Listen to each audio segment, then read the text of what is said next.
Comic-Con begins tomorrow, and one of the fastest growing aspects of the convention is, of course, anime. Now, the history of Japanese animation starts at the beginning of the 20th century, but it really didn't take off overseas, that's here, until the 90s. And today, anime is everywhere. But is it good? Some love it, some hate it. Anime is on our minds today, folks. Let's get to it in the loop.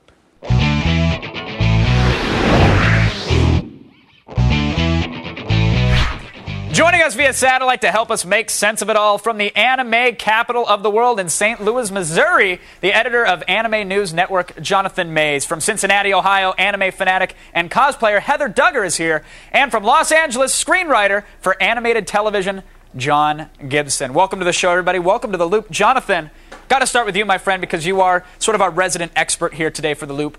What is it about anime that makes people care so much? Why do fans love the anime? Hey, Kevin. Well, we got to talk about you calling anime fans obsessive and insidious, but, first, anime fans like anime because it's something different. You got a different culture, a different take on things. Somebody like Rin Taro is not going to have the same view of life that Disney does. Sometimes it sucks, sometimes it doesn't, but why not mix things up, So it's not just a different graphical style that they're interested in? No, it's all kinds of stuff. You got Pokemon, Perfect Blue, you have adolescent humor and adult drama. It's all over the place. John, what do you say on this one? Is anime all it's cracked up to be? Is Jonathan right here? But what about the idea of the mantra that hardcore anime fans follow, that anime can do no wrong? That you live in this little bubble. Okay, that's a good point, but let's take somebody like the governor of Tokyo. He happens to be a pretty big anime fan, and in March he said that Japanese animators are inherently talented. He's kind of like most of those super fans, and he really doesn't know what he's talking about. They're also good at math and science, right? Now, Heather, I'm sorry, I couldn't hear you. Heather, let me ask you, because do you happen to know any hardcore anime fans by any chance? Are you familiar with anybody who might be really into anime? Oh yeah, I know a lot of people are into anime way more than I am. And now, what is it about anime that gets you going and so inspired that you'd actually cosplay, you'd dress up in the costumes of an anime character? Why anime? The art style, the storylines, everything about it, and it's also another way to express myself other than drawings.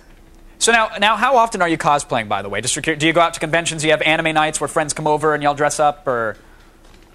I don't have anime nights, but I do go to conventions. I go to about 3 per year. John? And I make anywhere from 3 that's the thing, costumes to 5.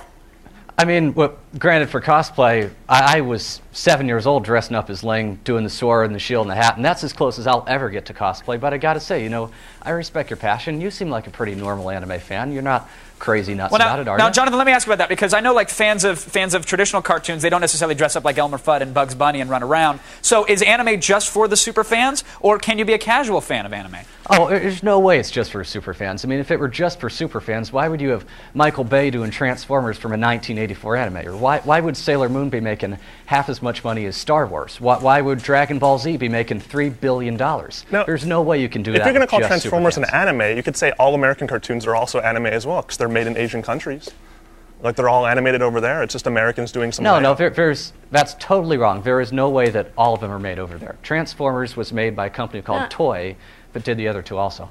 Now, John, what about the fans, though? How do you feel about about anime fans? Do you feel like they kind of live in a bubble where they can't be touched and no one can ever say anything disparaging about anime? Well, of course some of them do. I mean, again, go back to that Tokyo governor. He thinks that the Japanese are just better because they are, and that's ridiculous. And sure, there are plenty of fans who think that too, but, I was at Anime Expo a couple of weeks ago, 40,000 people, and some of them, I probably wouldn't want to hang around with. But John Gibson, what do you think, sir? Seem like pretty normal people. Because I know John has dealt with many hardcore anime fans in the past. What's your take on these fans? I would say the super fans overwhelm the casual anime fans. I like Battle Angel. I don't think so.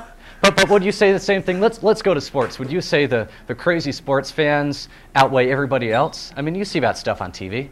I'll be honest, the giant overweight guy with the bright orange and blue face paint in the stands spilling beer, he does make me not want to go to a football game. With that said, Heather, all right, well, Heather, that's your loss. I got to ask Heather, do you think the super fans are maybe scaring the casual viewers of getting into anime?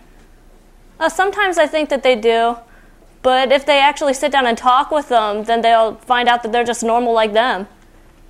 They just like wearing the costumes because they're really into something that their friends. Yeah, and they want to promote the show. They want to get people interested. Now, Jonathan, right. We shouldn't delude ourselves. There are plenty of crazies out there, but just like sports fans, most anime fans are pretty normal people, I think. But you would pick anime over any other type of animation Any day, right? No way. You know, I'm a big wouldn't, Lion King no. fan. I love Pixar. I've been to every single Pixar movie, and I love it. Why would I ever pick anime over anything? All right, it's a good point. It seems like if you're a fan of it, obviously that's okay. If you're a super fan, might be a little too much for the casual viewer. The anime debate will obviously go on and on, but right now I got to thank John, Heather, and Jonathan for joining us. The Digital Water Cooler. Thank you guys for keeping us in the loop.